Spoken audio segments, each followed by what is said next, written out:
Actually খুব একটা কষ্ট পাইনি, কারণ লাস্টের বার তো বিশ্বকাপ নেওয়া দেখে ফেলছি, এর আগেও ফাইনাল খেলছে, এবার থার্ড টাইমের মতো ফাইনাল খেললো, তো অনুভূতিটা অবশ্যই অনেক ভালো ছিল, খুব একটা খারাপ লাগেনি, কারণ ওই ফিলিংসটা তো হয়েই গেছে আগে, যে হচ্ছে আমরা বিশ্বকাপটা নেওয়া মেসির হাতে দেখে ফেলেছি। অনেক আশায় ছিলাম যে হয়তো কিছু একটা হবে, কিন্তু আসলে হয়নি। প্রথম থেকেই আসলে ওদের খেলাটা আমার ভালো লাগেনি, মানে খুবই বাজে খেলেছে।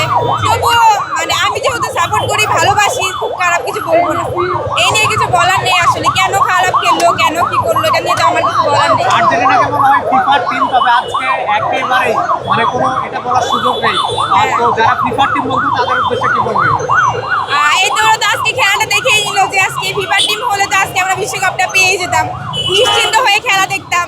আর এই তো এটাই বলবো, তো আজকের খেলার মাধ্যমে তো প্রমাণ হয়ে গেল যে আমরা ফিফাকে কিনে নেই নাই, চোরও না কিছুই না, এটা যে যেমন খেলবে তেমনই রেজাল্টটা পাবে। স্পেনকে নিয়ে একটু কথা বলতে চাই। লামিন ইয়ামাল 19 বছর বয়সে বিশ্বকাপ জিতলো। হ্যাঁ, লামিন ইয়ামালকে নিয়ে কি বলবেন?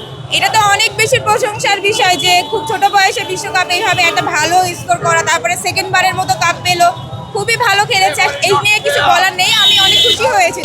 লামিন ইয়ামালের একটা স্মৃতি আছে, সেটি দেখেছেন কিনা? হ্যাঁ, সেটা নিয়ে কি বলবেন?